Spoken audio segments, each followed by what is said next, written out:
यहाँ पर एक बहुत बड़ी रैली टाइप होगी कल। कम से कम 50,000 लोग यहाँ पर आ सकते हैं पूरे देश से, क्योंकि यहीं पर हम लोग होंगे, हम यहीं प्रोटेस्ट करेंगे।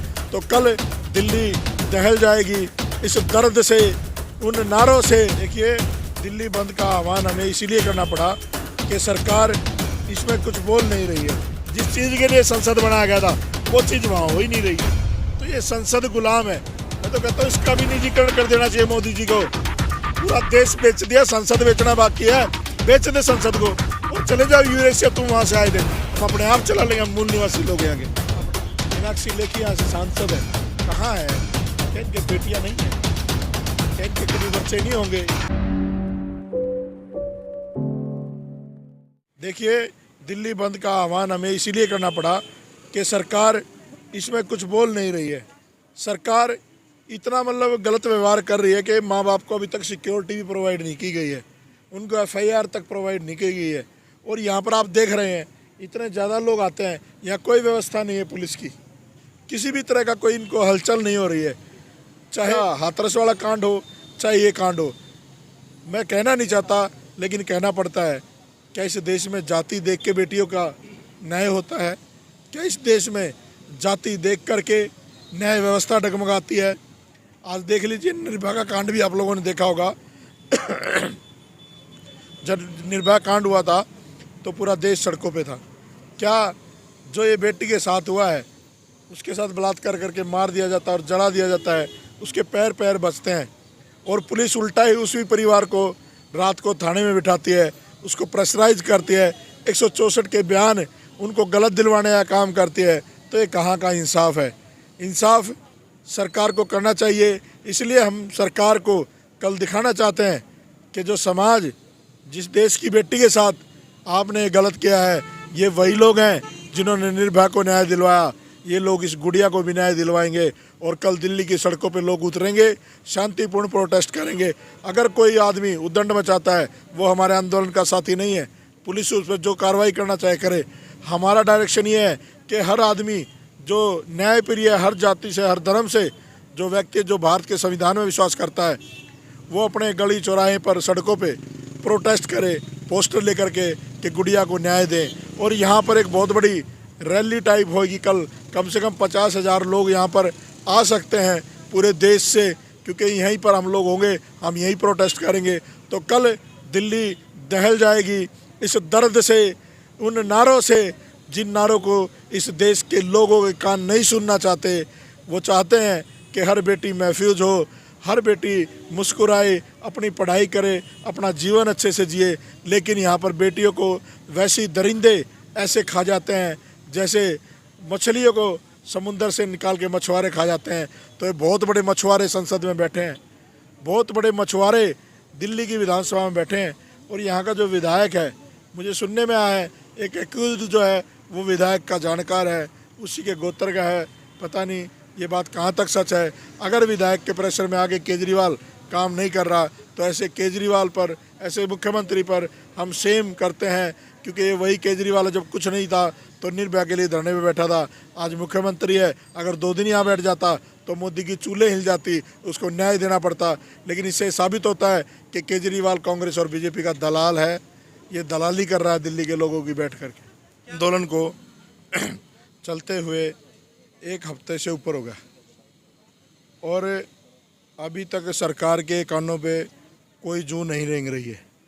आप लोग लगातार यूट्यूबर्स जितने भी साथियों मैं देख रहा हूँ, फर्स्ट डे से आप लोग इस आवाज़ को जन जन तक पहुँचाने का काम कर रहे हैं।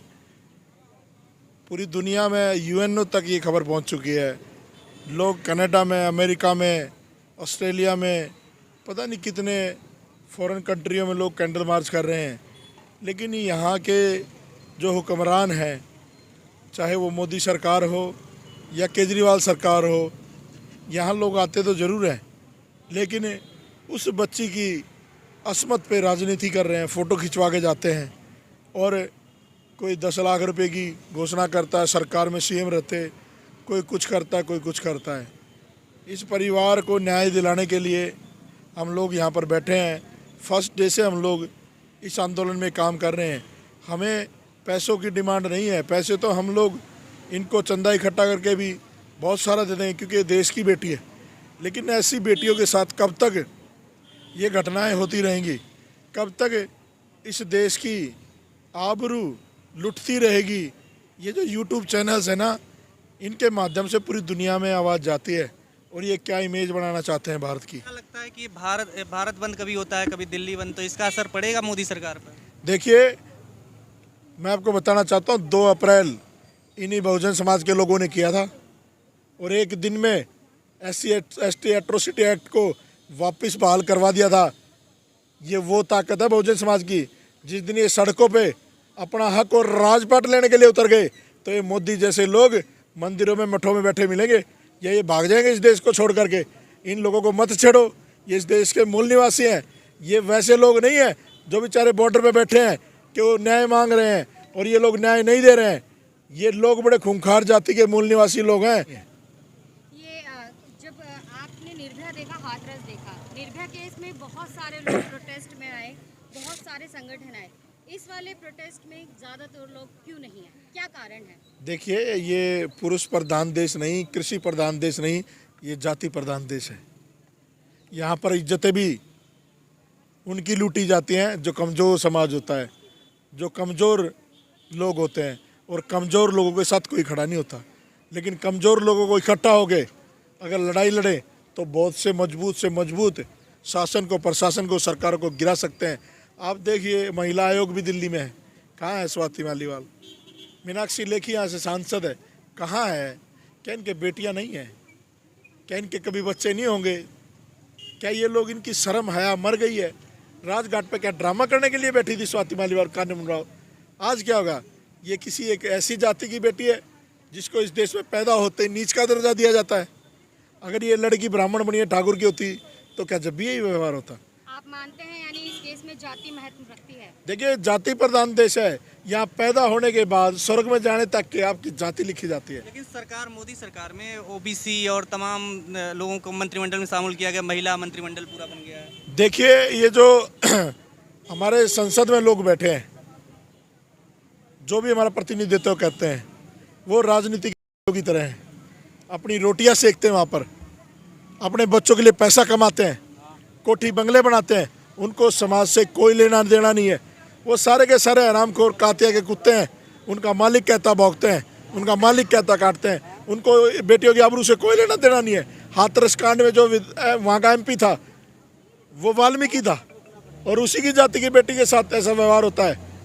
तो हम इन लोगों से उम्मीद नहीं कर सकते न्याय की, क्योंकि बाबा साहब अम्बेडकर ने कहा था कि काजोल कर पैदा होते रहेंगे। ये काजोल कर हैं, ये राजनीतिक दलाल हैं, राजनीतिक पार्टियों के नियुक्त किए हुए समाज की दलाली करने के लिए। इनसे हम लोग न्याय की उम्मीद नहीं कर सकते। देखिए, ये जो आंदोलन है, ये पहले दिन से जो लीड कर रहा है वो बिरजू पहलवान है, दीपू पारचा जी हैं ये जो बैठे हैं, और अपना क्या नाम उस लड़के गुड़गांव वाले का, विकास कांगड़ा भाई हमारे छोटे भाई वो हैं, जसविंदर पहलवान जी हैं। ये चारों लोग, और ये हमारी महिलाएं शक्ति बैठी हैं, ये बहनें, कुलदीप भाई, बेनीवाल जी, हम लोग तो दूसरे दिन आए हैं। और जब आकर के यहाँ देखा कि ये लड़ाई किसी एक आदमी की नहीं है, ये हम सब की लड़ाई है। और क्योंकि मैं प्रोफेशन से एडवोकेट रहा हूँ राजनीति में आने से पहले, अभी तक FIR तक नहीं दी गई है। उसमें क्या धाराएं लगी हैं, क्या सेक्शंस लगे हैं, या क्या कार्रवाई अभी कहाँ तक पहुँची है, वो कुछ नहीं, सब नदारद है। और इसके माँ बाप को जो प्राइमरी सबसे पहले करना चाहिए था फोर्स को, उसके माँ बाप को अभी तक सिक्योरिटी नहीं दी गई है। कोई भी ऐरा गहरा नत्थू खैरा उनको अपनी गाड़ियों में उठा के कहीं भी ले जाता है, उल्टे सीधे बयान दिलवा देता है, उनको प्रेशराइज करवाया जाता है, गुंडों से धमकियां दिलवाई जाती हैं, अपनी धमकी देते हैं कि हम ये कर देंगे, हम वो कर देंगे। तो उस फैमिली को भी बड़ा थ्रेट दिया जा रहा है। तो सबसे पहले तो उस फैमिली को सुरक्षा दी जाए, और जिस थाने के अंतर्गत ये मामला हुआ वो सारा का सारा थाना सस्पेंड होना चाहिए। और दूसरा, ये जो मुकदमे हैं, एक एक्सक्लूसिव कोर्ट फॉर्म हो जिसमें SC/ST के लिए एक प्रावधान भी संसद में पास हुआ था, लेकिन आज तक फॉर्म नहीं हुई है, जिसमें डे टू डे हेयरिंग लग करके ये मामला 2 महीने में सज़ा सुना सकते हैं। लेकिन अभी तक मनीषा वाले कांड की, जो हाथरस कांड था, उनको भी फांसी नहीं हुई है। तो जस्टिस डिले जस्टिस डिनाई, तो यहाँ पर जस्टिस नहीं जजमेंट आती है इस देश में, और हमारे लोगों को सही चीज़ के लिए भी आंदोलन करना पड़ता है। लेकिन फिर ये जैसे अभी इस पर गृह मंत्री और तमाम लोगों की कोई इस पे एक्शन नहीं ले रहा है। अरविंद केजरीवाल यहाँ पर आते हैं, मुआवजे की बात करते हैं। देखिए, अरविंद केजरीवाल जी के बारे में मैं इतना कहूँगा, जब शीला दीक्षित मुख्यमंत्री थी तब निर्भया कांड हुआ था। जब वो कुछ नहीं थे, उन्होंने धरने दिए, प्रदर्शन किए, और रात को कोर्ट खोलना पड़ा था, आपको याद भी होगा। लेकिन आज तो मुख्यमंत्री है। आज वो शीला दीक्षित तो कहते थे मजबूर मुख्यमंत्री, आज केजरीवाल इतना मजबूर मुख्यमंत्री क्यों है? शीला दीक्षित के पास भी वही शक्तियाँ थी, इसके पास भी वही शक्तियाँ हैं, लेकिन इसके पास एक अलग शक्ति थी आंदोलन करने की, वो भूल गया ये कुर्सी पे आकर के। इसको बैठना चाहिए था यहाँ कि दिल्ली की बेटी के साथ नाइंसाफ़ी हुई है, मेरी बेटी के साथ नाइंसाफ़ी हुई है, ये केंद्र की सरकार जो है ये बेइंसाफ़ी का जो है ना बदला ले, दरिंदों को कड़ी से कड़ी सज़ा जल्द से जल्द दी जाए। लेकिन नहीं, आज कहाँ है स्वाति मालीवाल? ड्रामे करती है धरने में बैठने का वहाँ राजघाट पे कि कानून बनाओ, ये करो, वो करो। ये सारे चाचा ताए के बच्चे हैं, इन्होंने अपनी टीमें बना रखी हैं, खुद ही खेलते हैं टूर्नामेंट ये लोग। कभी कांग्रेस ले जाती है बोल, कभी बीजेपी ले जाती है, कभी आम आदमी ले जाती है। ये ब्राह्मण बड़ियों की पार्टियां हैं, वो लोग मनु व्यवस्था से ये देश चल रहा है। देखिए, क्या कांग्रेस ने आवाज़ उठाई संसद में? क्या आम आदमी ने आवाज़ उठाई? क्या बीजेपी ने आवाज़ उठाई? नहीं उठाएंगे, क्योंकि बलात्कार करने वाले उनके लोग हैं, और जिनका बलात्कार हो रहा है उनके लोग सड़क पे हैं। जिनके हुक्मरान होते ना, उनकी बेटियां सुरक्षित होती हैं, हमारे हुक्मरान नहीं है। हमारी तो राजनीतिक आदमियों के रूप में वहाँ पर संसद में, विधानसभाओं में, ये राजनीतिक आरक्षण खत्म होना चाहिए इनका। ये लोग सौदा करते हैं समाज का, बेचते हैं समाज का। इन हरामखोरों को बेनकाब करना चाहिए समाज के लोगों ने। अठावले भी आया था और बहुत सारे लोग आए थे, इनसे कहा था आप संसद में आवाज़ उठाओ, बोलो, कोई नहीं बोला, क्योंकि वहाँ पर उनके हुक्मरान उनको मना करते हैं वो बात करने से। जिस चीज़ के लिए संसद बनाया गया था वो चीज़ वहाँ हो ही नहीं रही है। तो ये संसद गुलाम है। मैं तो कहता हूँ इसका भी निजीकरण कर देना चाहिए मोदी जी को। पूरा देश बेच दिया, संसद बेचना बाकी है, बेच दे संसद को और चले जाओ यूरेशिया। तुम वहाँ से आए थे, हम अपने आप चला लेंगे, हम मूल निवासी लोग हैं आगे अपने देश को। सर, इस महिला मंत्रिमंडल का कोई फायदा आपको नजर आता है जो महिला? देखिए, महिला हिंदू कोड बिल में बाबा साहब अम्बेडकर ने कहा कि दलित महिलाओं की हिस्सेदारी क्या है। क्या आपने निर्भया कांड सुना? एक वो ब्राह्मण की लड़की थी, पूरा देश इंडिया गेट पहुंच गया। अरे मनीषा का इतना बड़ा कांड हुआ हाथरस, इस गुड़िया का हुआ, कौन पहुंचा? हमारे ही लोग जा रहे हैं, गरीब गुरबे बेचारे। ये देश की बेटी नहीं है क्या? इनकी बेटी, देश की बेटी। और मैं तो खुलेआम कहता हूँ, जिस केजरीवाल ने हमारी बहन बेटी की इज्जत की 10 लाख कीमत लगाई है, हम लोग 1 करोड़ रुपये देंगे। भगवान ना करे उसकी बेटी के साथ कभी ऐसा हो, लेकिन अगर उसकी बेटी के साथ हो तो क्या पैसे से इज्जत तो ली जा सकती? तो ये जो लोग हैं, ये लोग इंसाफ करने वाले लोग नहीं हैं। और हमें मान्यवर काशीराम और बाबा साहब के सपने को साकार करने के लिए राजनीतिक रूप से इकट्ठा होना ही पड़ेगा।